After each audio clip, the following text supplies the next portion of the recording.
Hi, I'm Drew. I'm Harley. I'm Nancy, and we're the Bound in Book podcast. You can expect a fun time, some curse words, and a lot of discussion. Our episodes will both feature guests and be conversations between the three of us. We do intend to stay spoiler-free for the majority of our shows. Our guest episodes will feature a spoiler section towards the end. We are here to be an author, reader, and industry at large safe space to discuss books, opinions, and feelings. But we are going to keep it positive. We want listeners to know that we are not here to bash your favorite stories or authors, but may discuss things we didn't like too. And we hope you join our discussion over on social media and enjoy the episode. Welcome, Nicole. Welcome to our podcast. Thank you for being here. Thank you for having me. Yes. Okay. Before we hop into the interview, because we forgot this on our last episode and then I felt really bad, what are we all reading? What are you reading, Harley? I need to pull mine up. Think about it. I actually just finished my reread of A Dawn of Onyx because I bought the second book. I bought the second book a while ago.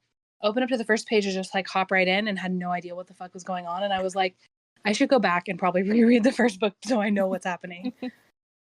I just bought that recently. The first book. A Dawn of Onyx? Yeah.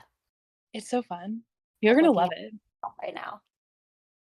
I just finished The Godless Kingdom last night. I haven't started yet. Oh my god. I know. Feelings? It was like definitely my favorite in the series. Like I don't know what it was about it that was just even more gripping than the first three. I think it was just like the emotional journey of the characters at this point. Just so good. It is hands down the funniest book in the series. It was so funny.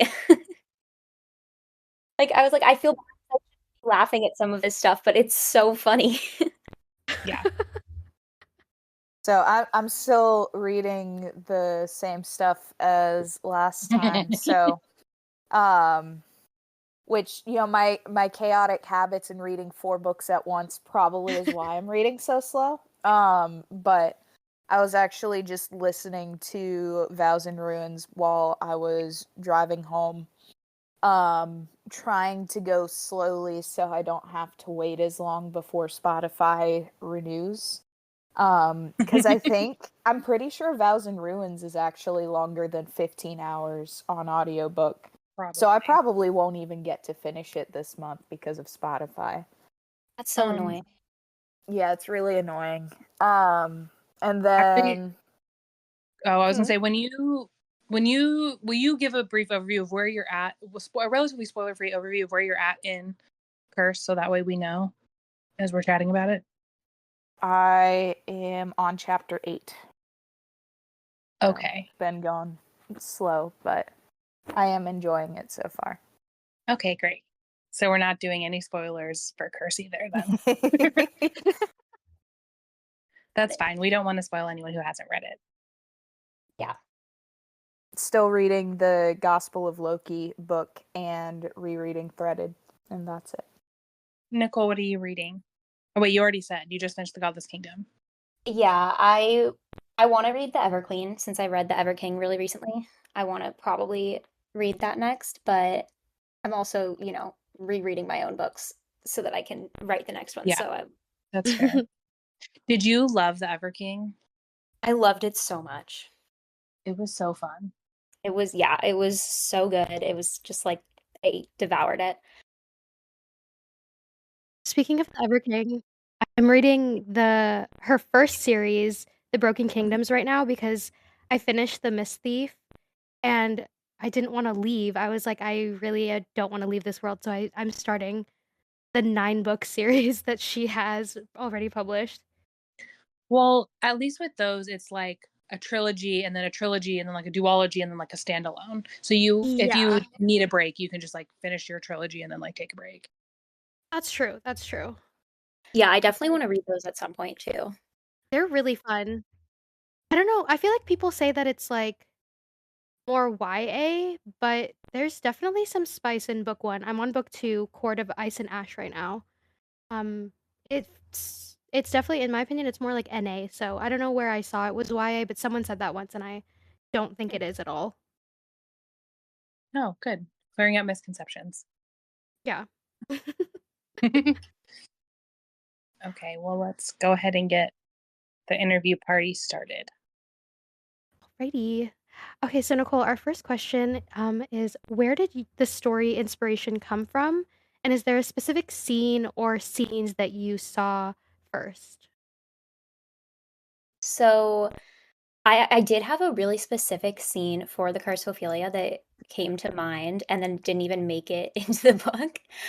Um, it was literally a shower thought one day of, this cursed warrior who was like looking for someone she loved. Um, it was just a boring scene that didn't really do anything, but it was the impetus for Ophelia and Malachi. Um, And then the Mystique Warriors were actually a spin-off of another book that I had written that took place in a different world, but that had like access to their world.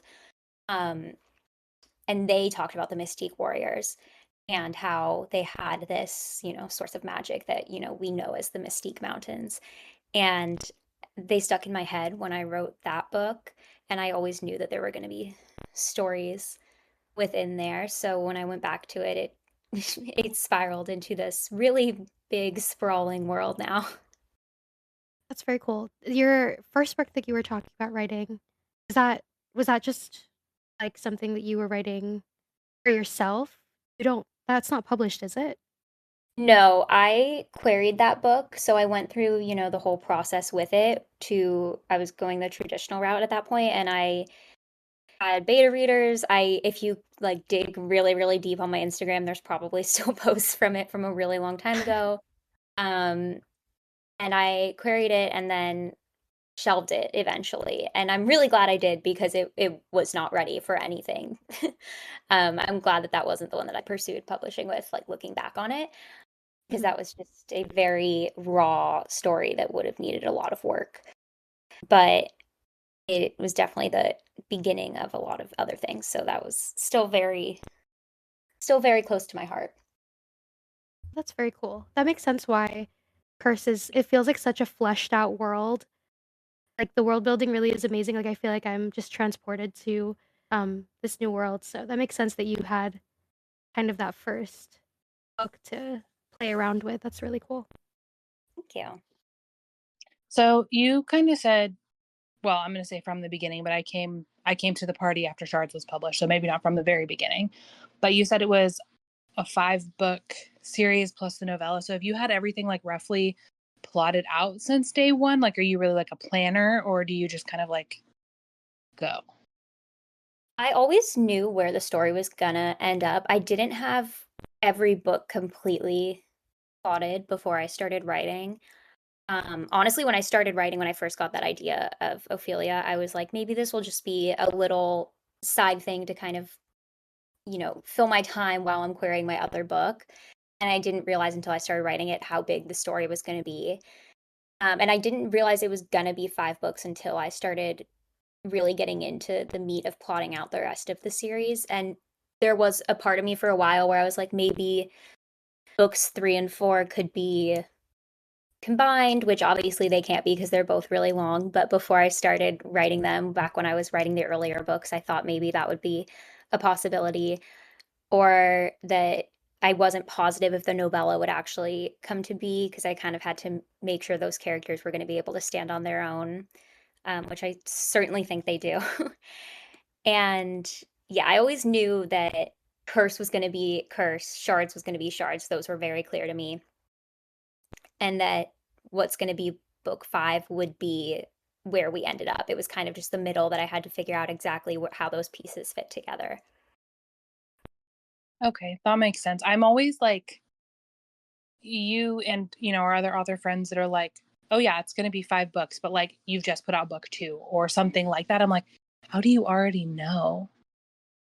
Yeah, I think it becomes really intuitive the more you write. Like for some other series that I'm planning, I just know in my head, like, okay, that one's going to be 4 books, that one's going to be 3. Like, it's just sort of a gut feeling for me, I guess. That's really cool. I wish my gut told me things like that. Mine's useless in other situations. Cole, which character do you relate to the most? Well, they all have I always like this question, but I always feel like it's a hard one to answer because they all have different pieces of me. I feel like that's the only way I can really write them, especially if it's someone who I write from their point of view. There's definitely something that I've put in to them from myself that is kind of my hook into them, so that helps me know how to write them and how their minds sort of work. But on like a higher level, it's definitely Ophelia because she's the heart of all of it, and she's the reason that I'm able to tell this story. And that's definitely where my connection is the strongest. Mm. When you say you like there's a piece of yourself in each of like your characters, do when you create them, is it like intentional, like, this trait about myself is something this person has, or is it after you spend more time with the character you realize that they have that? I don't know if that Yeah, phrasing makes sense. that makes sense. It's not intentional. Um, it's something that comes to light more as I'm writing them and as I'm getting to know them and as I'm getting to know their backstories. And sometimes there's a character who I'm like, okay, I want their purpose is going to be X, Y, and Z, and I know I relate to them on that. So it's Mm. really easy from the beginning. And then some characters, it takes a little bit more digging for me to sort of uncover those wounds that they have and where I might be able to connect to them. Is there in the same vein, is there a character that you relate to the least or is, like, the hardest to write because you don't relate to them as much as the others? I don't necessarily think there's one that's hardest, but on any given day, one of them will just be difficult. Because I'm getting more into the point of more POVs, especially with the novella, because that's two completely different characters. Mhm. And some days I sit down to write someone and they're just like, nope, I'm not going to talk to you today. Sorry. I'm tired. We're not going to do this.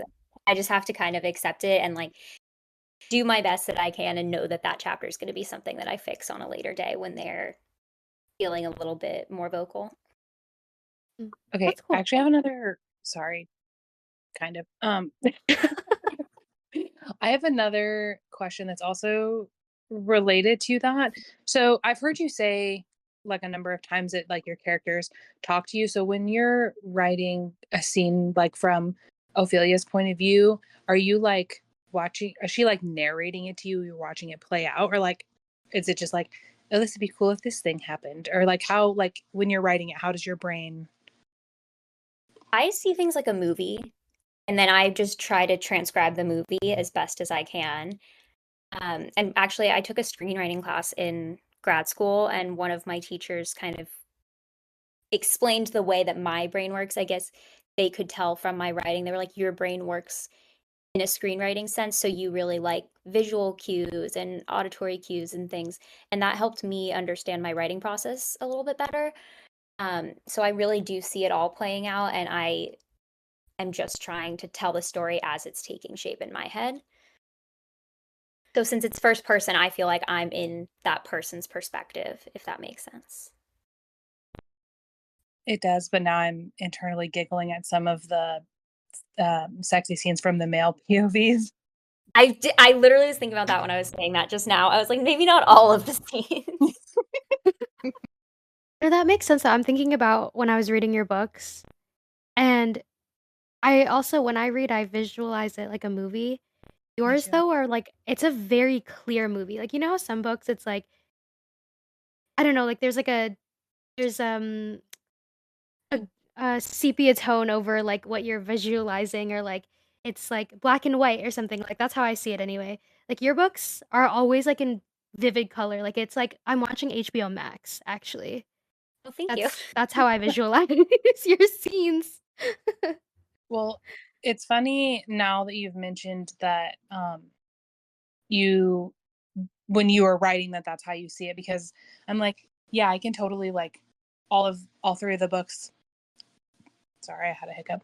All three of the books I can totally see like playing out like as a movie or as a TV show or something like that. And I think, do you like, I wonder if that's because when you're writing it, that's how you visualize it too. Yeah, I definitely do see it like that, and I try to capture it as best as I can, and I think that's also why sometimes, like, I will like, maybe talk a little bit more in detail about the scenery or something that some people would prefer because I'm seeing it so clearly, and I'm like, "Well, if I'm seeing it and I'm, like, feeling everything viscerally in my chest, I want everyone else to feel it as well." And sometimes I spend a little bit more time on those types of, like, remote emotional reactions to the breeze on someone's skin or something, I don't know. Just because I'm like, "Well, I feel it, so I want them to feel it too." Well, speaking of those scenes, which scene are you most excited for readers to read? In which book? I guess in Curse, so there's not Uh, so many spoilers. yeah. There's there's an early scene in Curse that I felt very, like, extremely in my gut when I was writing it, and it's when Ophelia finds Malachi's spear, Mm. and she gets extremely, like, sick, like, she has a physical reaction to it, and that one I felt very, like, deeply. Um, and without saying anything for spoiler's sake, there are, like, some other scenes that she has physical reactions to things like that, and I always would feel those things as I was describing them. So I think that in terms of that sort of reaction from readers, I do get excited when they get to those sorts of parts that are very emotional or the sensation is really on the page. Well, you did a great job with that scene because I remember tearing up and I was like, "I just started this book. Why the fuck am I crying right now?" It's the sad, horny brand. Yeah, oh, It is. true, true. Yeah, I can think of at least one scene per book that I've read so far that I had like a visceral physical reaction to while reading it. And one of them was the spear scene. And I just remember reading that and it felt like getting punched in the gut. You're welcome. I always know that I'm gonna cry at least once. So probably more than that. But it's a fun time. I think you're gonna stick to that in the next couple books. Bro, I'm Oh not god. ready. Well, actually I'm really ready for Breaker because I'm so excited. I was gonna say, "I'm ready, make me cry."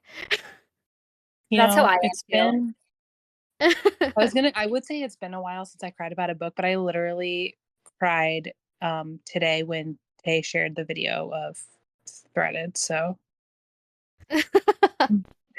I like texted her as I'm like recovering from crying and I'm like, I love it so much.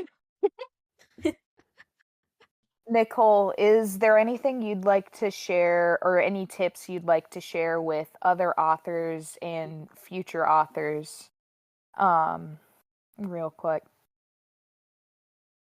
I think a lot of my favorite advice is advice that people have probably heard places before, but I'm gonna repeat it because it really is true. Read a whole lot because it's the best way to study any kind of writing in your genre, outside of your genre. Anything that interests you, read it.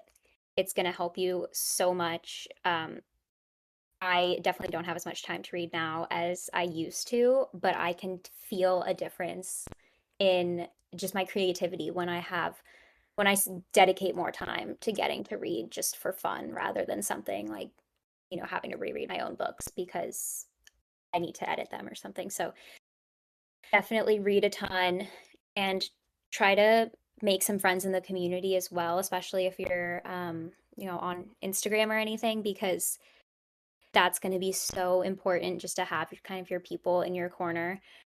And the community is honestly like the one of the best parts of it, readers and authors alike. Um, and then the other thing that I think is really important, and I think it's something that we can kind of forget because we're all just so busy in our lives.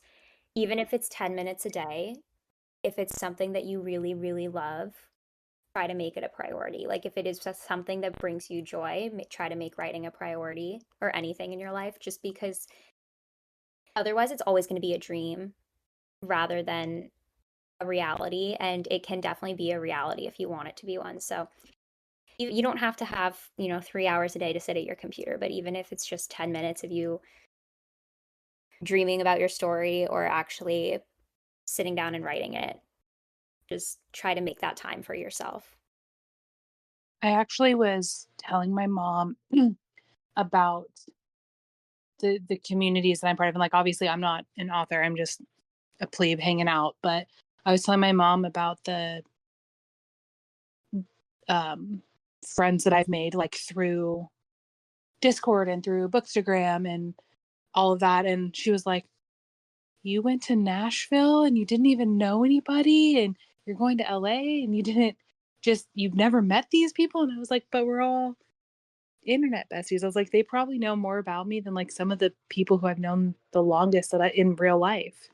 Literally that. A couple years ago, I went to Chicago with a group of bookstagrammers who we had never actually met in person.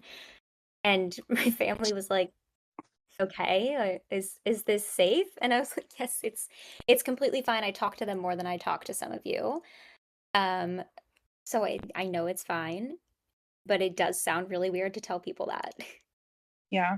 Well, it helps. I mean, at least for me, because I met Vanessa and I live in the same city. So, like, I met her in person in a fairly low stakes situation. I just literally had to like drive 20 minutes. Um, so then when I was going on like other trips to do other book stuff, because Josiah's a little bit nervous about me just like traveling to meet internet strangers, understandably. I'm like, but Vanessa's going to be there. You know her, you've met her. It's not just an internet stranger. There is one person who's not a stranger. If you're comfortable sharing, how did all the Coven ladies meet? Like, how did you guys all end up meeting and joining up with each other? I can't believe we haven't asked that question before. I know. Me either. I don't know how the group actually started. I know that the day that it started, I didn't even know everyone that was in the group already. I knew maybe half of them, and I think I posted something on my Instagram story or something saying I was having a really tough time with some edits I was going through. And I'm pretty sure it was Tay. She messaged me and she was like, "Hey, do you want to join this group?" She was like, "I can tell you're having a hard time. Do you want to join this group?" And like sent me the link. And Aw. that's how I got in there. And I remember just dropping in and being like, where am I? Because I think the group had started just earlier that day. So everyone's chatting and I was like, oh my gosh, how am I here? But I was so grateful, obviously. It's amazing how like all of you guys have very different personalities and like very unique writing voices, but it's so nice to see, and certainly you're not the only group of authors who does this, but it's so nice to see you guys all just absolutely like championing each other and like rooting for each other. And that's even like in private spaces. It's not just like on Instagram or the public places on Discord. It's like in the DMs, in your private server, all of that. Yeah, it is really nice. It's like such a wealth of support that I couldn't even have imagined. Like I didn't know I needed it until I had it, if that makes sense. And it's just so great. And like you said, everyone has such different voices, and that's kind of why it's so fun to read everyone's books and see, these pieces of their souls that they put into them. That's really sweet. It is really sweet. That's been one of the fun parts about getting to know you guys, is that like now when I read the books, I'm like, oh, I can see the, like you said, the pieces of your soul that you put into the work. I can actually be like, oh, that came straight from her. Like she didn't just like make that up. That's her. Hmm. Yeah, it's really nice to get to know all the readers too. And that's what I love about Discord is that like it's kind of scary just blasting things on Instagram sometimes, but in a more private setting where anyone can technically join, but it's still just a more contained group is really nice and it feels more comfortable actually like getting to know readers in there. than just through threads or something sometimes. Well, I would imagine it also helps that like now that your server's been around for a little while and you've kind of got the core group of readers that are in there interacting like on a daily or almost daily basis, you're like, okay, well, if anyone comes in here and is like mean, then they're not going to have a good time. Yeah, I that was always a concern is how people would interact, but now that there's some usual faces in there, I'm like, hey, I don't have to worry about that at least. Drew will bully him right out of your server. Yeah, just tag me. I'm waiting for a fight. I'm just waiting for my chance. Waiting for your time to shine. No, because everyone's so sweet too. It's like I don't like being mean, but if someone's mean to you, I'll fly out there. I'll bully them. Don't Oh be yeah, mean they to my start. friends. There's been Yeah, a exactly. couple, yeah, there's been a couple of times where some people have said some stuff that just like I know didn't sit right with me. And there's a particular member of like our usual suspects group. I don't know if she wants me to out her name on the show, but she will just kind of very politely but sternly like put someone in their place and be like, we're not doing that here. That's a And good I so skill. I huh? That's a good skill to have to be able to politely but sternly like Yeah. shut something Yeah. She's always so nice about it, but I've seen it a couple times and I've been like, I'll like text Jenny and be like, "Did you see so and so?" It's not Jenny that's doing it, but did you see so and so said this? And she's like, "Yeah, I wanted to say something." I was like, "She said it nicer than I could have. I would have just told him to shut the fuck up and leave." Um. Okay, so me and Libby have a real important question, and she technically put it in our listener questions, but I too have the same question, and we both want to know what made you decide to make Cypherian's ass so fat. I'm pretty sure that was your decision. I'm pretty I sure you said that. I just interpreted what was already in the text, so To be fair, whenever someone asks me, like, if your characters were in our world, what would they do? He is always an athlete in my mind, so it would make sense. well, I Oh yes, remember. he's giving like rugby. Yeah. Ooh. I remember when I first like changed my name and I was like brand new to the server. Like had been in there like 3 days and changed it. And someone commented on it. I was like, "You just know that that man is thick as fuck." Yeah, but it's just like, I don't know why. It just makes sense. I think it's like just the way you describe like I always picture Tolik as like a little bit taller and like a little more lean, like very muscled, but like lean Yeah, muscle. yeah, for sure. Like maybe he's like rides a bicycle a lot. I don't know. Um But I always pictured Scythe as like being just like you said, like rugby, like thick. Yeah, he is definitely broader. And then like I Malachi's technically, like a football player. Like that's how I like if we're giving them each sports. Yeah, Toll would be like a baseball player, I feel like. yeah. Wait, that means Yes. he's got a thick ass I too. yeah. Yeah, but not on Try. the same level. Fair. Like a round lean ass. Like a little bubble butt. Mhm. Yeah, That was a really important topic. I'm glad that we covered that. it was. Look, I wasn't even going to bring it up, but then Libby told me I had to ask. So what Libby wants, Libby gets. And then we had another listener question from Leah. She's wondering which character would you want as a partner on The Amazing Race? Oh, well, I would be letting them down so hard. But I, okay, let's think. Scythe would be the most like practical and strategic of everyone. So sorry to Rena. She would also be very strategic, but she is humans and, naturally does not have as much physical ability as everyone else. So I'm gonna have to cross her off the list. Um, but I'm kind of tempted to pick like he would come up with like unconventional solutions to things and would be willing to bend the rules more. in order to win. And not not like right outright cheat, but you know, just go around the rules. I was gonna say Toll would be really fun, but I don't know that we're gonna win.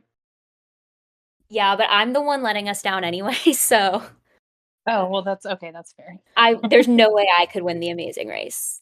Like, I would definitely fail that, but I'm there for a good time. I mean, with a Mystique on your side. I know I Yeah, might just have a pick you up. chance. Yeah, yeah. Yeah, he could just toss me over his Pick her up. shoulder. Yeah, exactly. Follow you through. I would just love to be tossed over someone's shoulder like once in my whole entire life. Is it really that much to ask? I don't think so. Agreed. Men need to Okay, start reading fantasy books. Take some notes. Mm. Josiah's listening to the Crescent City audiobooks. He loves Hunt. Oh, good. That's a good Ooh. sign. Yeah. Him and his dumbass backwards hat.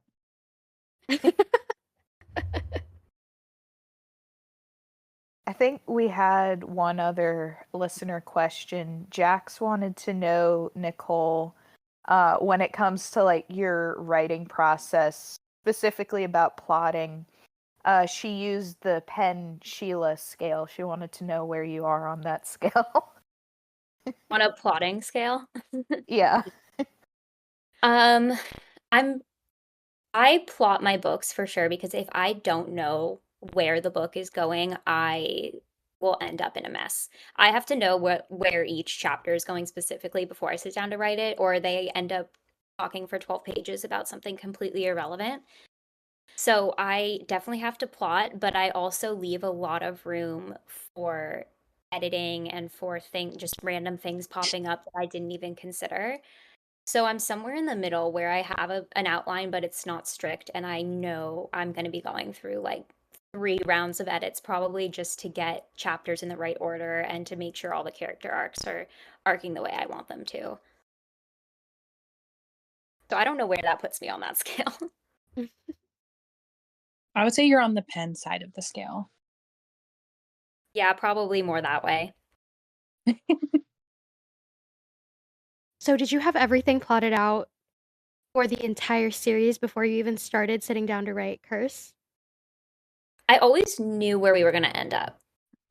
So there have been seeds being planted from book 1 about where we'll end up and what, each character will end up kind of doing with their lives after all of this ends, assuming they all survive. Oh, But okay. Look, I've yeah, never been under the impression that everyone's going to live at the end. yeah, it doesn't, like, they can't all live. I mean, Oh, I'm not ready. I'm in denial. No, I'm in denial. I'll just stay here in Delulu land. that's a good place to be. I have thoughts about who might die, but I'll save that for the spoiler section. I don't expect you to actually answer, but No, I'd I'm love to hear curious what that. your reaction to my thoughts are. Yeah, I'd love to hear. Well, I want to reread now. Well, I'm definitely gonna reread at least before the last book. Yeah, I don't know. I'm torn if I want to reread when Myths comes out. Wait, you said that publicly, right? Like we can talk about it on the show. The title has been like released out into the world. Yeah, yeah. Okay. I wasn't sure if that was specifically like a Discord exclusive still or not. That's out there. I think there's going to be a Discord reread though, so if anyone wants to, if you only want to reread Trials, if you don't have time to reread all of them, or if you just want to follow people's comments to refresh your memory or something, I I actually think we'll have a do that before Myths. I have a request actually, since we know that Breaker follows part of the Trials timeline Mm-hmm. when they split off. Do you have a tandem outline, or could we have one at some point? In terms of the Breaker overlap, Mm-hmm. Or will so it just be very obvious to us? yeah, it's super obvious because Oh, okay. there's another little like time jump in between trials and myths, which kind of plays into where we pick up with myths. And it's Okay. very clear that Breaker just kind of sits chronologically in between the two, just Oh, okay. following other characters on their own thing. Cool. Yeah, so it'll be super clear. Okay. I think that actually wraps up our spoiler-free questions. So goodbye, Nancy. We'll see you later. I always feel bad when I'm like, you can go, but I don't know how to do it nicer. That's okay. But this was fun. I'll talk to y'all later. Thanks, Bye. Nancy. Bye. Bye.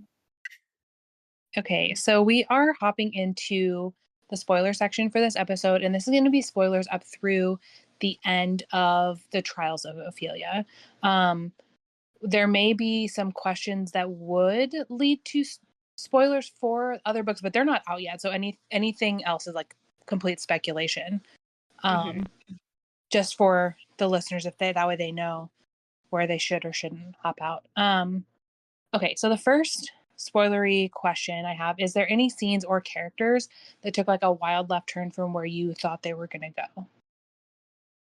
So when I first started writing book one, until Tolik showed up on the page, I didn't know if Ophelia and Malachi were gonna, you know, I guess I can say it. Oh, Oh my yeah. god.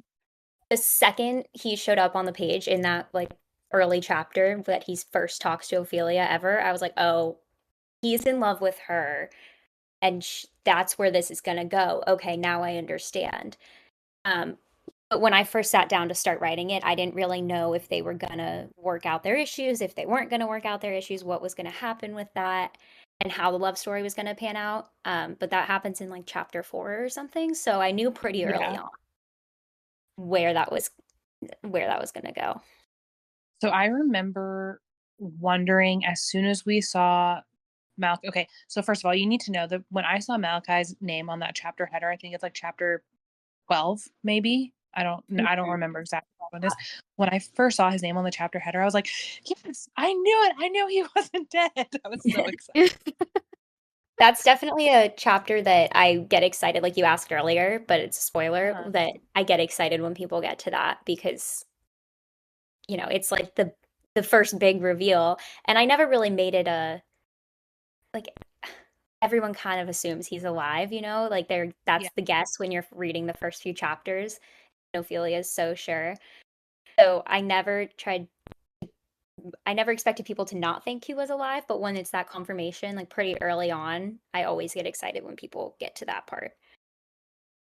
Yeah. I was so excited. But then I saw them interact on the page together. So, like, the first chapter that was her point of view where they were together on the page after Mhm. they were reunited, I was like, oh, I don't think that's gonna work out so great. Yeah, when like things have just clearly changed. Yeah. Yeah, it's all part of growing up. You did a good job of, like, making it, what's the word? Like, vague if they were gonna stay together or not. Because I could see it both ways. I was like, "Yeah, okay, they've been through a lot," but, like, you never know where the author is gonna go. I was like, "Okay, Nicole could, like, maybe she'll do something, maybe they'll stay together." But then I think it's in the second book, right, where they're really trying to, like, work through Yeah. Yeah, everything, like, all the trauma, where yeah, and you get that feeling. they're just both on very different pages, and it's not because they don't love each other, but it's they love different versions of each other. The um chapters leading up to the breakup in Shards, just like I had this just feeling of dread. Like they made me like, I don't want to say like physically ill. Like I really enjoyed the story, but I just was like, oh, it's gonna crash and burn, and I don't like it. It's like it's a car wreck that you can't look away from. But I Yes. also, when I was writing those, I was like, I don't want to rush it. Some people I get a lot of feedback of, oh, I just wish they'd broken up earlier. And I completely understand. It's a lot of back and forth, a lot of arguing. But it kind of felt like they needed to do all of that so you could really see how badly they wanted it to work, even though they couldn't Mhm. make it work. And it is really just a crash you can't look away from. Yeah, that's a good way to describe it. It was kind of a beautiful breakup in a way, though, like, I've never felt so like, it was so cathartic to read that breakup. I was like, "Oh, wow, this was exactly what needed to happen," like, it Hmm. it felt it felt good, and I also didn't hate Malachi. I wasn't like, "Fuck this guy, like, he sucks, she needs to find someone better for her." It was just more like, Mm. "Okay, these people don't belong together anymore, and Yeah. I'm happy that they're splitting up for it's what's best for them both." Oh my Yeah, gosh. and Okay. they both made mistakes. Mhm. Yeah. Sorry, I Harley, I completely was off. no, you're fine. I'm the worst at interrupting people, so um but I was shocked to learn that there was not a small number of people who didn't like Malachi until trials. Yeah, I was And surprised too. I was like, "What do you mean?" I always viewed him as just a very flawed character. I'm obviously biased because I wrote him, so I'm very in his head. But he's very flawed and he's very damaged and he doesn't know how to even try to start healing.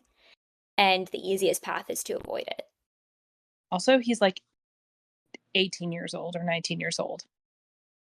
Yeah, he was 18 when he left and he was locked away for 2 years. Like, talk about stunted growth. Like, Yeah. But Seriously. it shocked me because as much as and if you're on Discord, I talk about how much I love Cypherian all the time. But like from the second like Malachi walked on the page, I was like, oh, I love him. Daddy, I can fix him. I can fix him. Yeah. And, Yeah, he like, definitely low-key heal. sorry, go ahead, Nicole. No, no, you're good. Go ahead. Um, I was just gonna say, like, kind of like low-key, like, Throne of Glass spoilers if you haven't read the series yet.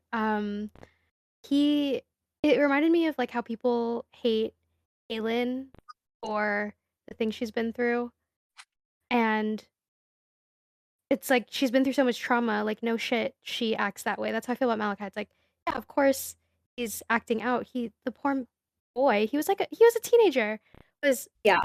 locked away for 2 years, he was tortured, he was brainwashed in a way, like, he has a lot of trauma. Of course, he's not gonna be the most like, act the most mature about certain things. Yeah, and I mean, who among us doesn't avoid our problems? Truly. I think that's why I love him so much because it's like, yeah, same. I'm also very conflict avoidant, so I get it. I am too. Okay, moving on to our next question. What was your favorite scene to write, and what's your favorite scene to reread? I think for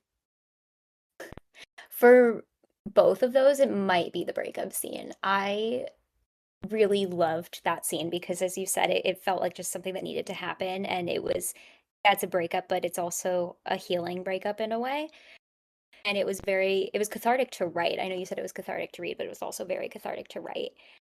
And that's one of those scenes that I wrote early on into the process of drafting that book and just knew how important of a scene that was going to be. I was like, this is it. And I don't love rereading my books because I'm sure a lot of authors say this, that it's easy to just kind of pick them apart when you reread them, even the little tiny things like, oh, I could have reworded that sentence or something. So it's tough to reread them sometimes, but that's one scene that if I have to reread it, like I do enjoy it. And then I also enjoy Tolik's confession in Shards when he first admits his feelings. And some of the scenes that happen between the two of them after that one that are just kind of fun and teasing and playful in a way are also kind of fun to read. That's interesting. Okay, so on Patreon, which I'm assuming we're allowed to discuss like a little bit. If not, we can cut it, but I do want the answers. So, you release the other point of views of both of those chapters. Did you know which point of view was going to be, whose point of view was going to be in the book for those chapters? And those were like, you read it from both initially, or was that just like, oh, it would be interesting to explore this from Malachi's point of view? I wrote both of those initially from Ophelia's point of view for the book. Just because even though we do get other points of view and it's very much the group story as much as it is hers, it felt really important to show those moments from her point of view. And I knew that I didn't want to have any of Tolik's point of view until trials. I just didn't want anything to spoil that moment of her finding out how he feels about her. I wanted that realization to be in her shoes. The scene where Malachi punches him in the face is honestly like one of my most favorite scenes from any of the books. That was fun too. Yeah, I feel like I don't want to say that was a long time coming, but like I understand why he felt that way.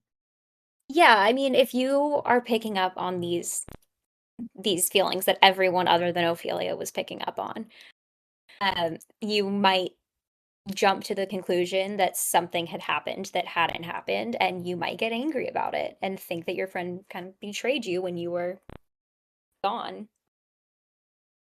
But then I really like the scene at the end of the book when they talk it out, and Malachi apologizes, and they talk about their relationship and their relationships with Ophelia.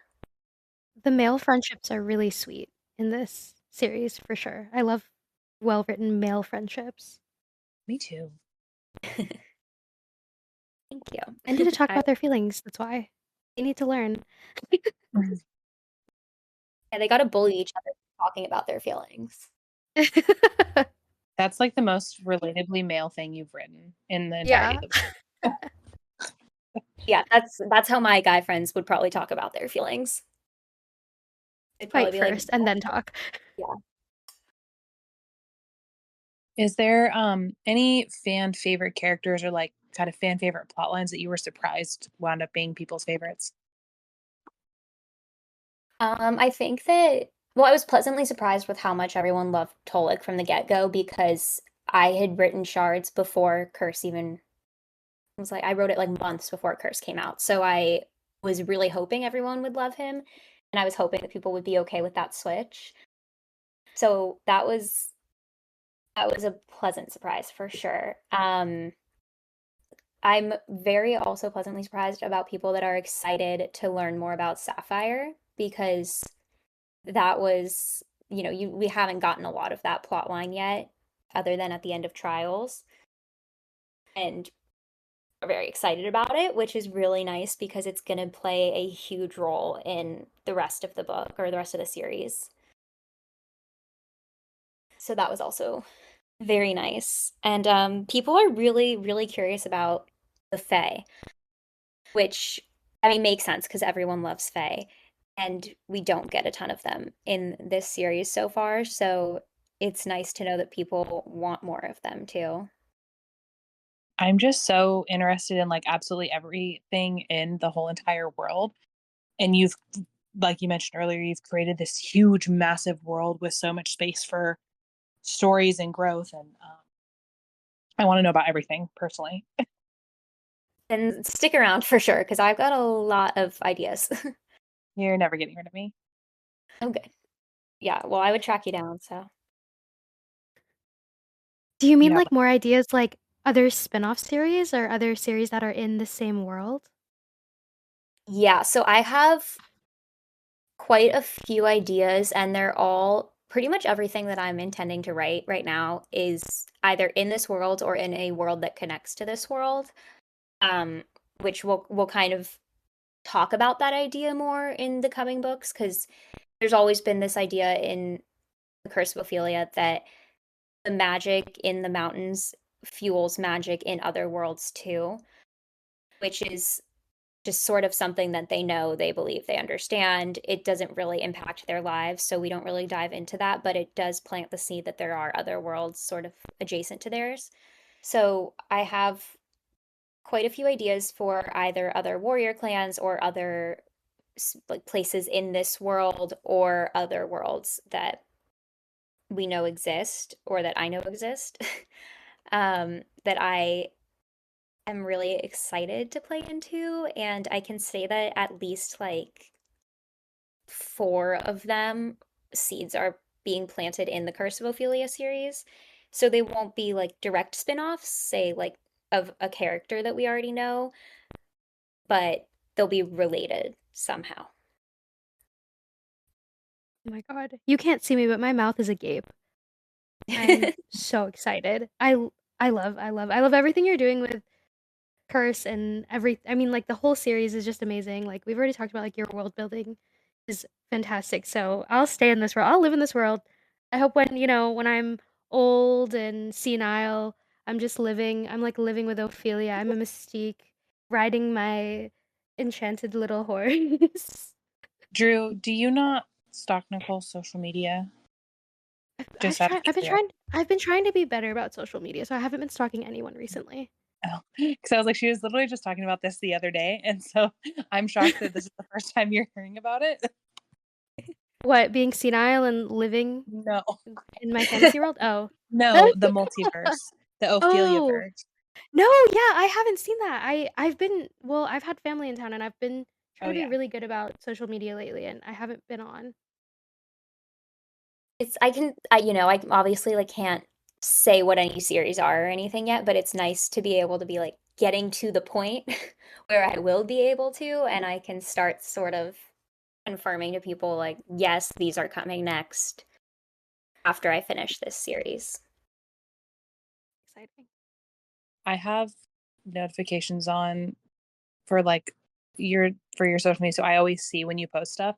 Except for not on TikTok, but every single time I get on TikTok because I comment and like on all your videos, they're the very first thing that pops up is like, oh, Nicole posted a new video.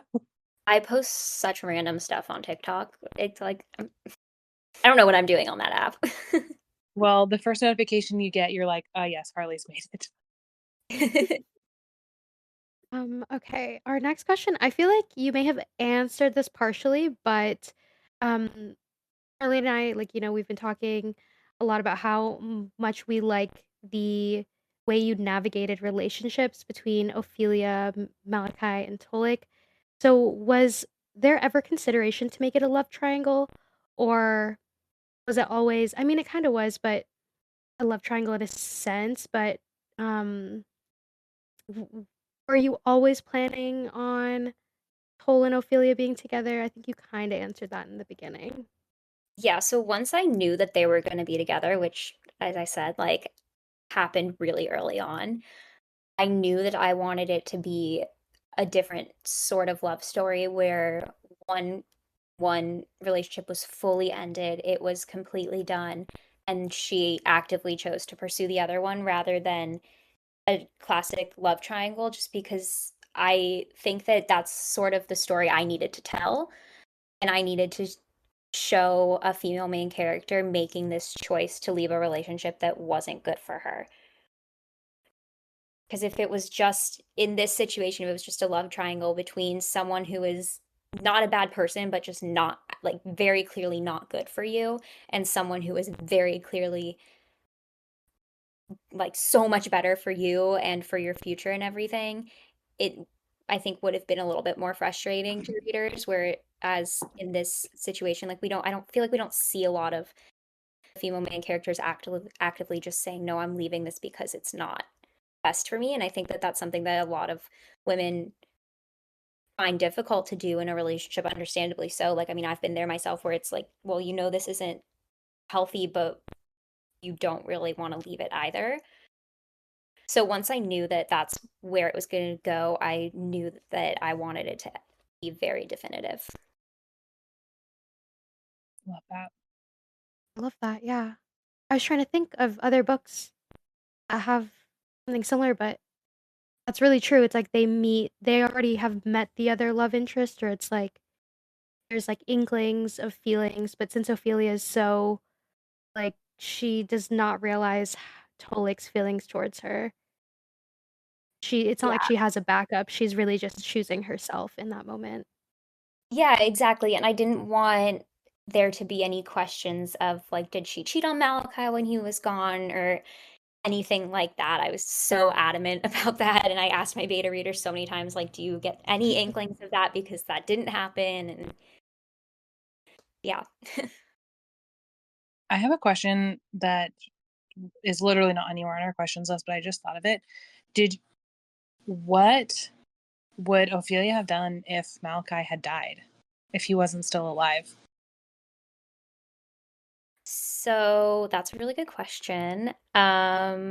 She had to come to terms with it first because she is so adamant and so in belief that he hadn't. And I imagine that she would have been continued on very stuck on his death for quite a while, probably. And say, everything. Say she like still found his father in the spirit volcano and in the mountains when they were in there, but didn't find him, and maybe he actually had been dead and his father revealed that or something. Would have gone darker before she healed. And I don't know if she would have been as comfortable stepping into her role as a leader because I think she would have been in such a bad place internally that I don't know if she would have done that. It honestly probably would have changed the trajectory of so many things. I also have another question that I just thought of right now. Well, okay, look, I love this world. I love the characters. I love the story, and I'm so excited that we get to talk to you about it, even though I do that on like a daily basis. I'm in your DMs talking to you about it. But I'm excited you're here in an official capacity. um, this pesky little tattoo Oh my that god. Yes, I had the same thought. Harley, go ahead. I'm assuming that will rear its ugly head at some point because that's the gun on the wall, right? Basically. Okay. Yeah. I was like, it's gotta. Honestly, it's been a question that I think not enough people are worrying about, or they are worrying about it and just not mentioning it. I've been worried about it. Yeah. Yeah, for I a do while, like my mom was though. the only one that worried about it to me, and I was like, "That's a really good question, Mom. Good job." Like, I became particularly worried about it I think it was in Trials when Malachi goes. Ophelia has Malachi go somewhere. I think it's when he's like going to fight or whatever. They're saying goodbye, and he looks anxious or whatever, and then like rubs where his tattoo is, and he says he can like feel her hope or something like that. And I'm like, but it's broken, but it's not, and now I'm yeah, confused. it's they get like weird random little pings of emotion, but it's never they should be able to feel a lot more than that if it was a properly working tattoo. Um, but they'll just randomly get like a little like zap of hope or fear or something that the other person's feeling, and it's very clearly does not work as it should. Yeah, I'm excited Okay, to find out what happens. Okay, Drew, do you? Oh, sorry. Wait, do you actually have another question that's not on our I do. list? No, I do. I do have a question that's related, and you don't have to answer it because I could see why you wouldn't want to, but, um, is the tattoo is is it not working because they did it in the incorrect order and they both hadn't completed their, I wanna call it the rite, but I feel like that's not the right word. Undertaking? Thank you, the undertaking.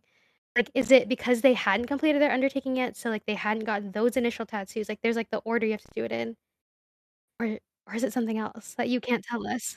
I don't know if this is ever not like really said on the page. That's a good question. The order is more so because it's like your frontal lobe developing essentially. Like you're going to do the undertaking first and get that tattoo first because then you're going to actually be a warrior.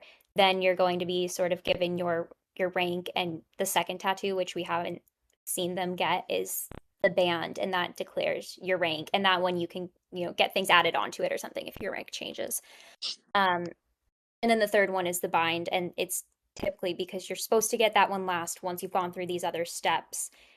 Because they do these things when they're really young, it's not like they are waiting, centuries and centuries to go through the undertaking and then have to wait to get their bind after that. So the idea is that you'll be, just a little bit older when you receive the bind, and it like if you already have two of these tattoos that are magical, you kind of understand the weight of them more than you would kind of just willy-nilly getting this tattoo one night when you're 17 years old.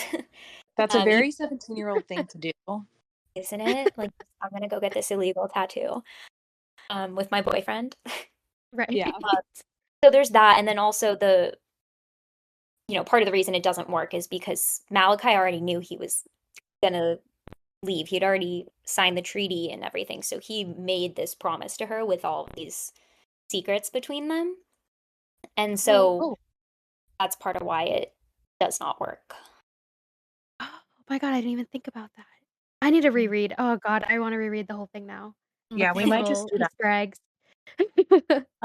Okay, this was also not on our list, but it was actually a really big hit. So sorry, with one of our other episodes, actually with Sheila's episode. FMK, your main three male characters. No. Yeah. We'll What do it did with you. Sheila say? I haven't been able to listen to her entire episode. Okay, so this was a question from Jackie for Sheila's episode, and Sheila said, "Jackie, why choose? Why do I have to choose?" And that's where she left it. That's such a She good didn't answer. answer? No, we did make her answer. Okay, okay. I was like, I I think. swear. I swear I we think made we her made. answer. Yeah. I don't want to kill any of them. This is so mean. Sorry, babe. I would marry Tolik for sure. Like he's my marriage material type. Well, they all are, I guess, in a different way, but he is like I like golden retriever energy.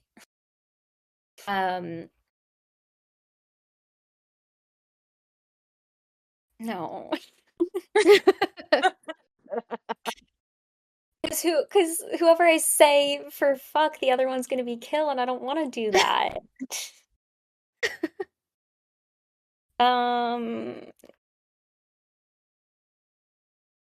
No, I'm just not going to. You're just only getting married. Fair. You're only I'm getting just I'm just gonna get married and be loyal and not have the other two. That's fair. Honestly, though, they are all so down bad in book 4 that any of them would make such good marriage I'm so material. excited. Oh my god.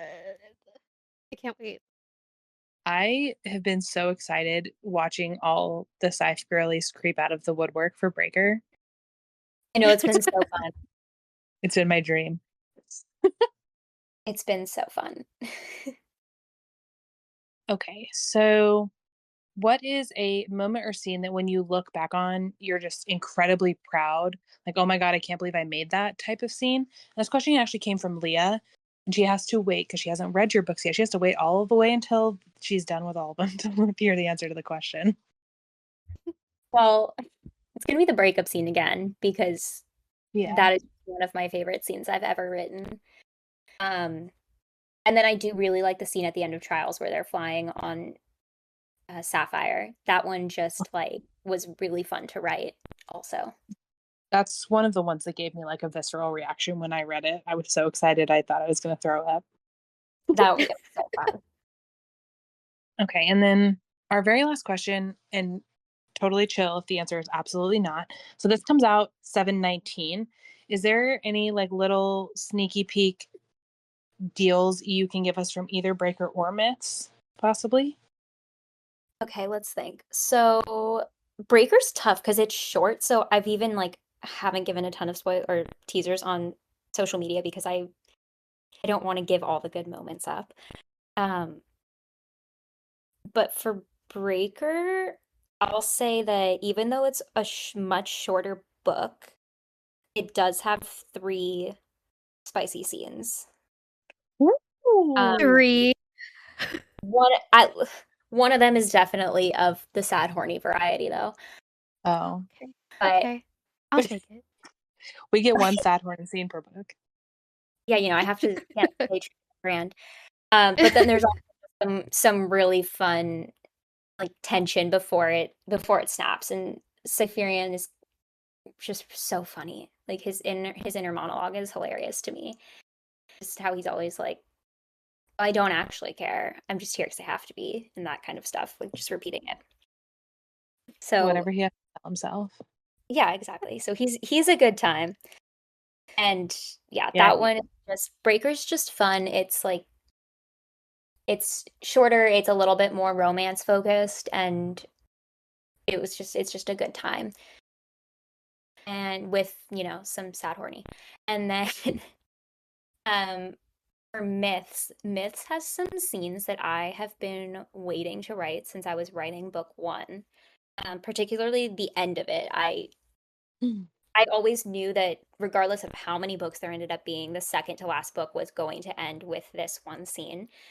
And I made myself write the whole book chronologically so that I could get to the end of it and have like the reward of this scene I'd been dreaming of for years. But aside from that, there are just some more silly scenes that I had been like, just years ago and was just so excited to finally get to them and to finally write these scenes. And you get some really big reveals in Myths. And some of them happen early on, so they're not all coming at the end of the book. I'm so excited. I'm so excited. Can you And tell us, then does it end on a cliffy? Yes. Fuck. Okay. I assumed it ended on a cliffy because it's the book before the last book. And in That's true. all of our other friends' books that have completed series and plus Pen because her third book is out, they all end on a big old cliffy. Like a heart-wrenching, throw your Kindle across the room kind of cliffy. Yeah. Yeah. So I can't wait to see what you'll do to us, Nicole. I was really nice in Trials because I knew where we were going. The novella and Myths. I was like, those are going to be tougher endings, so I'm going to make Trials very nice. Oh, wait, does Breaker end on a cliffy too? It does. Mm. Oh my god, oh my god, oh my god. It is very much part of the series, is what I keep saying to everyone. I'm like, it's not a Okay. completely self-contained thing. Hey, Nicole, real quick, do you believe in happily ever afters? I do. Which was so hard when I was like promoting Curse because everyone would ask if it was a happily ever after, and I was like, well, I can't tell you who. Like, eventually I do believe in happily ever afters for a series, but you just gotta stick with it. That's okay. So, what vibes spoilers for all of Sheila's books. But that's what I had to keep telling myself through the end of both the Memory Curse and the Storm King. Is I had to just like tell myself, I'm like, Sheila believes in happily ever afters and the godless kingdom is going to pay off. I had to tell myself that so many times when I was reading the Storm King, and I was like ready to throw my iPad across the room. Yeah, and she really makes you work for it, She does. Oh Yeah. yeah. Oh yeah. which I The love. payoff is so I love good. Yeah. a series like that. No, I was just gonna talk more about Sheila. I was gonna say she does it Do really it. well. In some series, I feel like that push and pull between the characters can sometimes with certain characters it can be tiring, and it's never tiring in her series. It's like this all just works so perfectly. I am so impressed that she, and maybe I should actually tell her this because I don't think I have, that she wrote 3 entire books of a love triangle without a solid resolution. And it never felt forced or like icky or gross. It felt like a genuine, like, what the Yeah, fuck do I do? and you like both of them so much that you're like, I want them all to be happy. Yeah. Yeah. Yeah. Like she wrote But a really good love triangle. yeah, she did. Um, okay, so The Breaker of Stars comes out this month. Like when this airs, it'll be like next week, the 25th, I think, right? Yeah. And The Myths of Ophelia comes out when?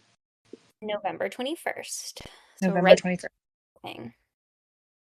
Perfect to binge over the long weekend. Exactly. Okay, perfect. Is there anything else you wanted to share or add in before we let you go this evening? Just thank you guys so much for having me because this has been so fun. I've never done like a spoiler chat of any kind before. So that was really fun and exciting for me. And then just thank you guys and thank, everyone else on my street team or ARC readers or anyone who posts about my books or anything because it makes such a difference. Like I post about my books every day, but I genuinely think that readers are the ones who make a difference and readers can fully change the lives of their favorite authors because we don't go anywhere without readers. So it means so much to me. I know it means so much to all my author friends, and we're just so grateful for everyone. And I'm so grateful for everyone who has picked up my books in the past, year and a half and read them and talked about them and helped more people find them. And I can't wait for you guys all to learn what's next. Me neither. I'm so excited. Thank you. Thank you for being here, Nicole. It was really fun talking with you today. Yeah, thank you guys. Yeah, thank you. Thanks for hanging out with us today, guys. Follow us on Instagram at Bound and Book Podcast. My personal Instagram is at Undercover Faye. You can find me over at HJK Reads. That's my initials. It's a fun time over there. And you can find me at Nancy Reads and Writes on Instagram as well. Thanks for reading with us, motherfuckers. Bye. Bye. I am